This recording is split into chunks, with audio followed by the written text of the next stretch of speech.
시청자 여러분 안녕하십니까? 헬로티비 뉴스입니다. 첫 소식입니다. 26일 0시 기준 인천 지역에서는 102명의 코로나19 신규 확진자가 발생했습니다. 인천 운수업 관련 확진자 등 2명이 사망하면서 26일 기준 인천 지역의 코로나19 누적 사망자는 75명이 됐습니다.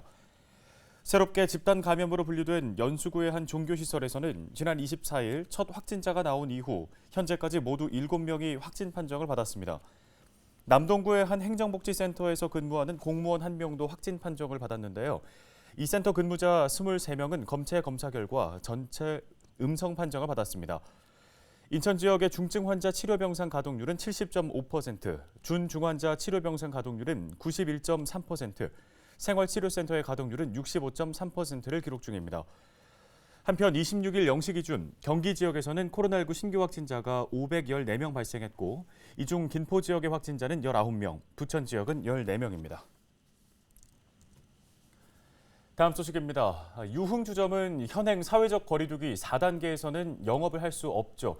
그런데 일부 업소들은 음식점으로 신고를 해놓고 몰래 영업을 하고 있었습니다. 네, 경기도 특사경이 이들 업소를 현장에서 적발했는데 방역 수칙이 하나도 지켜지지 않고 있었습니다. 이지훈 기자가 현장 취재했습니다. 노래소리가 문 밖으로 흘러나옵니다. 안으로 들어가니 손님이 무대에서 노래를 부르고 있습니다. 무대에 있는 사람 모두 마스크를 벗고 있습니다. 일반 음식점으로 등록돼 있는 이 업소는 음향과 조명 시설을 갖추고 손님에게 노래를 부를 수 있게 했습니다. 식품위생법 위반입니다. 가족이면서 방역수칙, 유흥수칙 관련해서도 같이 점검 중이에요. 일반 음식점으로 신고된 또 다른 업소. 음식을 파는 곳이라고 하기엔 어딘가 이상합니다. 지금 여기 영업 어떤 영업하고 계세요?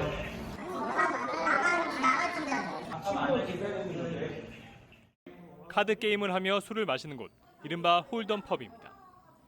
홀덤펍은 거리두기 4단계에서 집합 금지 업종에 속하지만 몰래 영업하고 있는 겁니다. 코로나19 관련해가지고 집합금지 시설에 해당되시는데 영업하신 걸로 확인돼서 현장 적발 나왔습니다. 경기도 특별사법경찰단이 지난 2일부터 6일까지 수원과 성남, 안산, 고양 등에 있는 일반 음식점 135곳을 수사한 결과 6곳에서 불법이 적발됐습니다. 일반 음식점으로 신고한 후 유흥주점으로 편법 운영한 사례가 가장 많았습니다. 피의자 신문 절차를 거쳐서 검찰에 송치할 예정이고요. 그리고 집합금지 업종인 홀덤펍 영업행위란 한 개소 업소에 대해서는 이미 경찰 쪽에 저희가 고발 조치를. 경기도 특사경은 4단계 거리두기가 연장된 만큼 이번 수사를 계속할 방침입니다. 헬로티비 뉴스 이지훈입니다. 네, 미세먼지는 우리 사회가 풀어야 할 큰 숙제 중에 하나입니다. 미세먼지 농도 전국 1위라는 오명을 얻은 김포시에게는 특히 더 중요한 과제이기도 한데요. 네, 올해 미세먼지 종합대책을 세운 김포시는 앞으로 5년 안에 초미세먼지 배출량을 3분의 2 수준으로 줄이겠다는 계획입니다. 이세진 기자가 보도합니다. 지난 2017년 김포 지역 연평균 미세먼지 농도는 64 마이크로그램 퍼 세제곱미터. 전국에서 가장 높은 수치였습니다. 초미세먼지도 적지 않았습니다. 김포시가 조사한 연간 초미세먼지 발생량은 500톤에 달합니다. 외부 요인을 제외하면 도로에서 발생하는 먼지가 27%로 가장 많았습니다. 공장이나 공사장도 큰 요인 중 하나였습니다. 김포시가 올해부터 미세먼지 종합대책을 가동합니다. 2025년까지 초미세먼지 배출량 30%를 줄이는 게 목표입니다. 미세먼지 대책 사업에 들어가는 예산은 5년간 8천억 원. 미세먼지 정보를 확인할 수 있는 측정기부터 늘립니다. 어린이집에는 실내 공기 측정기를 설치하고 학교 앞에는 미세먼지 신호등도 설치합니다. 가장 큰 원인으로 꼽힌 도로 먼지를 줄이기 위해서는 노후 경유차는 줄이고 친환경차 보급은 늘립니다. 전기차나 수소차 지원은 물론 충전소도 지금보다 더 많이 설치할 계획입니다. 여기에만 올해 200억대 예산이 투입됩니다. 네, 올해 저희가 이제 미세먼지 저감 종합 대책을 수립을 이제 완료를 했고요. 총 7개 분야 41개 단위 사업을 중점 과제로 선정을 해서 앞으로 추진하게 됩니다. 일단 오염 비율이 가장 높은 차량 수송 분야에 대해서 전기차 보급이라든지. 김포시는 또 사업장이나 공사장 먼지는 오염 방지 시설을 지원하거나 살수차를 동원해 줄일 계획입니다. 이 밖에 버스 승강장이나 벤치에 미세먼지 저감 효과가 있는 이끼벽을 설치하는 등 신규 사업 발굴에도 집중합니다. 헬로티비 뉴스 이세진입니다. 네, 올해 부천 3대 축제 가운데 두 번째 순서인 부천 국제 만화 축제 비코프가 일주일 앞으로 다가왔습니다. 네, 지난해에 이어 벌써 두 번째 비대면 방식으로 축제가 열리게 되는 건데요. 취재 기자와 함께 자세한 이야기 나눠보겠습니다. 자, 이정화 기자, 올해 축제 어떻게 준비되고 있습니까? 네, 올해로 24번째를 맞는 부천 국제 만화 축제 정상적으로 개최됩니다. 다음 달 4일 개막을 시작으로 9일 동안 열리게 되는데요. 올해 축제의 주제, 뉴 노멀, 새로운 연결입니다. 주제처럼 개막식은 3D 디지털 기술을 이용한 모션 캡처 방식과 더불어서 가상의 공간을 통한 홀로그램 연출과 증강현실 기법이 동원될 예정입니다. 유튜브 등 온라인 채널에서 라이브 스트리밍을 통해 볼 수 있고요. 정확한 프로그램 정보는 부천 국제만화축제 공식 홈페이지를 통해 살펴볼 수 있습니다. 네, 영화제도 그랬고 이번엔 또 만화 축제도 그렇고 2년 연속으로 비대면 방식으로 축제를 열다 보니까 다소 아쉬운 점도 있지만 어느 정도 이제는 또 적응이 되지 않았나 싶은 생각이 듭니다. 비대면 축제 가운데에서도 만화 애호가들이 즐길 수 있는 콘텐츠가 마련되어 있다면 소개를 좀 해주실까요? 네, 2년 연속 비대면 축제입니다. 작년에는 처음 시도하는 방식에 다소 낯설고 또 우왕좌왕하기도 했는데요. 이제는 이 비대면 방식의 축제를 어떻게 하면 조금 더 즐길 수 있을까 이런 고민까지 하게 되는데 먼저 축제 기간 동안 부천 주요 버스 정류장에 포토존을 설치해서 조금이나마 분위기도 내고 또 대면 축제의 아쉬움도 달랠 예정입니다. 특히 이번 축제 기간에는 랜선 팬미팅을 비롯해 웹툰 쇼케이스 등을 통해서 인기 작가와 독자, 만화 산업 관계자들의 만남이 이어질 텐데요. 전 세대를 아우르는 또 나빌레라 같은 다양한 작품들의 작가들이 함께 참여해서 이 만화 애호가들과 함께 이야기를 나눌 수 있는 시간도 마련됩니다. 이어 웹툰 원작 인기 드라마인 이태원 클라스의 OST도 라이브 공연으로 즐길 수 있는 이런 자리도 마련됐습니다. 네, 자, 끝으로 부천 국제 만화 축제 본행사와 함께 눈여겨볼 만한 것들 무엇이 있겠을까요? 네, 지난 15일까지 온라인 투표를 진행했고요. 제18회 부천 만화대상의 수상작은 축제 개막일 당일에 함께 공개가 될 예정입니다. 부천 만화대상은 작품뿐만 아니라 평론 부분에도 유일하게도 시상을 하는 국내 유일의 만화상으로 알려져 있는데요. 이미 지난 7월 한국만화협회 등 9개 만화단체와 전문평가단 50명이 3,400여 개 후보작품 가운데 심사를 거쳐 대상 최종 후보작품들을 선정을 했습니다. 노미네이트된 작품은 나빌레라, 또 민간인 통제구역, 유미의 세포들, 나의 임신중지 이야기 등인데요. 해당 작품들 중 일부는 이미 드라마로 제작돼서 인기를 끌면서 대중들에게는 워낙 익숙한 작품들입니다. 이미 온라인 투표는 마무리된 상태로요. 또 전문가 50%, 독자 투표 50%를 통해 선정한 결과는 이번 만화축제 시작과 동시에 확인할 수 있습니다. 또 만화 애호가들이 매년 큰 기대를 하는 순서입니다. 바로 경기국제 코스프레 페스티벌인데요. 만화 캐릭터들을 그대로 현실로 옮겨놓은 듯한 분장과 의상으로 시선을 집중시킬 예정입니다. 전 세계 10개국의 전문 코스플레이어들의 화려하고 이색적인 모습들을 관람할 수 있을 것으로 보이는데 이 행사 역시도 비대면으로 개최될 예정입니다.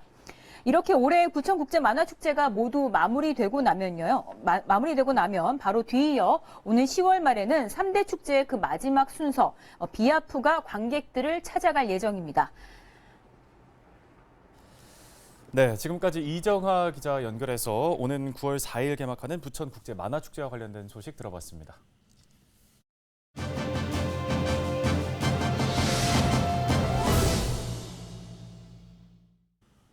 인천시와 인천시 교육청의 1년 예산은 약 17조 원입니다. 이 예산을 운용하는 시 금고를 선정할 때 탄소 중립 이행 평가 지표를 제대로 마련해서 평가해야 한다는 주장이 나왔는데요. 네, 인천시 의회 기후위기 대응 특별위원회 위원장을 맡고 계신 조선희 인천시 의원을 연결해 관련 이야기 나눠보겠습니다. 자, 의원님 먼저 탄소 중립 금고 지정을 위한 토론회 온라인으로 개최됐습니다. 어떤 의견들이 오갔습니까? 우선 코로나 4단계라서 많은 분들이 모일 수 없었던 게 좀 안타까웠는데요. 다만 발제자와 토론자들의 심도 있는 논의가 될 수 있는 강점이 있었어요.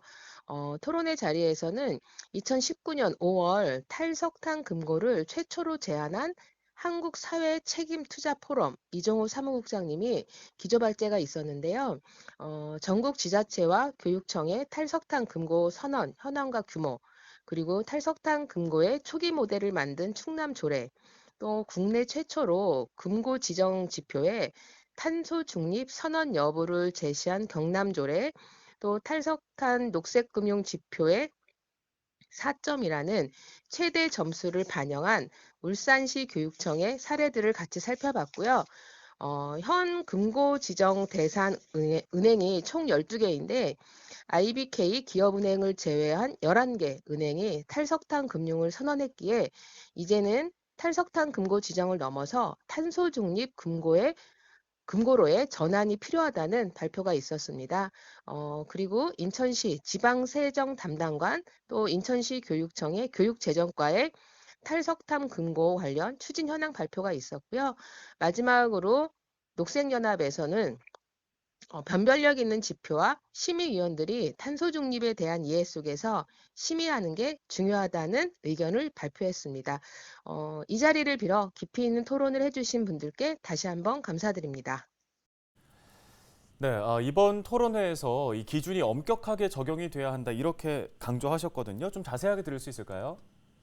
지금 입법 예고된 인천시 재정운영 조례를 보면 금고 지정 평가 항목에 탄소 중립 기여도로 금융기관별 탈석탄 선언 여부 및 이행 실적, 그리고 금융기관별 신재생에너지 발전에 투자한 실적, 이 두 가지 항목으로 각 1점씩 총 2점을 배정했는데요. 탄소 중립 금고 지정을 위해서는 금융 포트폴리오 상의 탄소 중립 이행 계획과 수립, 그리고 대내 기존 석탄 투자금의 출구 계획 수립 여부와 이행 실적, 그리고 기후금융 국제 이니셔티브 참여 여부 및 이행 실적 등의 항목이 지정되어야 한다는 의견이 제시됐고요. 심의위원회에도 기후금융 전문가의 참여 필요성이 제기됐습니다. 네, 일각에서 나오고 있는 이 탈석탄 금고 지정, 단순한 선언적 행위에 그치고 있다는 데 대해서는 어떤 의견이십니까? 교육청은 좀 시보다 빠르게 진행되었는데 이후에라도 제도 개선이 될 필요가 있고요.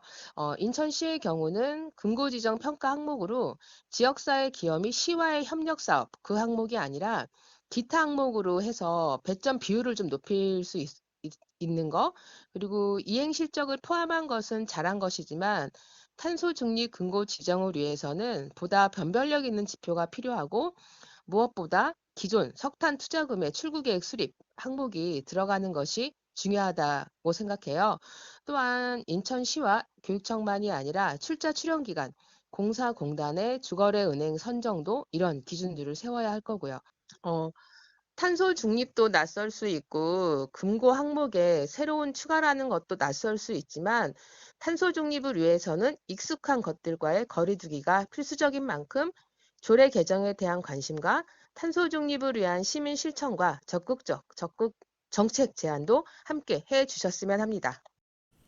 네, 도움 말씀 잘 들었습니다. 인천시의회 조선희 의원이었습니다.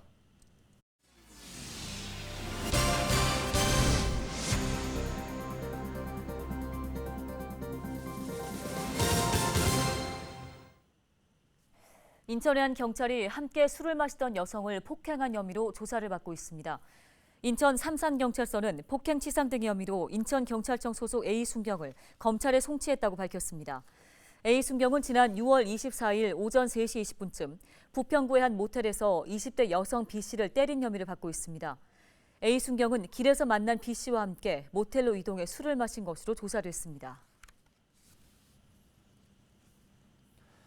네, 헬로티비 뉴스 경인. 오늘 저희가 준비한 소식은 여기까지입니다. 네, 시청해주신 여러분 고맙습니다.